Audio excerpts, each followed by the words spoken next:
പ്രിയ കൂട്ടുകാരെ നമസ്കാരം. ഞാനിപ്പോൾ നിൽക്കുന്നത് വെണ്ണിമലയിലാണ്. വെണ്ണിമല ശ്രീരാമ ലക്ഷ്മണ സ്വാമി ക്ഷേത്രത്തിലാണ്.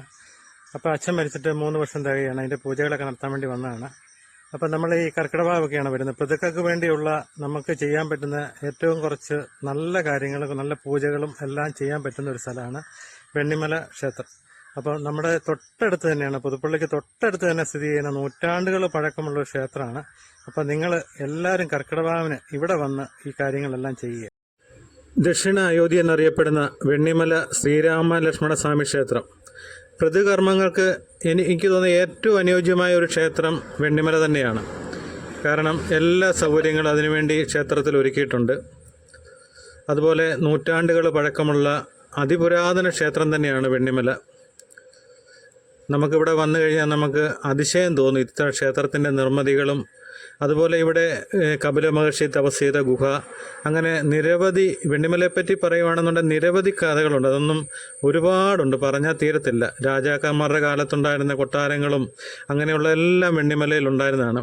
അച്ഛന് ഏറ്റവും കൂടുതൽ ഇഷ്ടമുള്ള ഒരു ക്ഷേത്രമായിരുന്നു വെണ്ണിമല. ഇവിടെ എല്ലാം മുടങ്ങാതെ പൊയ്ക്കൊണ്ടിരുന്നതാണ്. അതുകൊണ്ട് അച്ഛൻ മരിച്ചതിന് ശേഷം ഇവിടെയാണ് അച്ഛനെ ഇരുത്തിയിരിക്കുന്നത്. വെണ്ണിമല ക്ഷേത്രത്തിൽ പ്രതിക്കളെ ഇരുത്തുന്ന ഒരു ചടങ്ങുണ്ട്.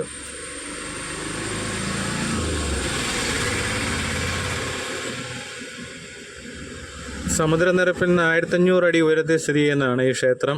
ഇവിടെയാണ് നമ്മൾ പ്രതിക്കളെ ഇരുത്തുന്ന സ്ഥലം. ഇതുണ്ട്, നമുക്ക് കോട്ടയം ടൗണൊക്കെ ഇവിടെ നിന്ന് മുഴുവൻ കാണാം. അത്രയ്ക്കും ഹൈറ്റിലാണ് ഈ ക്ഷേത്രം സ്ഥിതി ചെയ്യുന്നത്. ഇതുപോലെ പ്രകൃതി മനോഹരിത ഉള്ള ഒരു ക്ഷേത്രം ഉണ്ടോ എന്ന് തന്നെ സംശയമാണ്. അത്രയ്ക്കും രസമാണ് ഈ വെണ്ണിമല ക്ഷേത്രവും അതിൻ്റെ പരിസരങ്ങളും.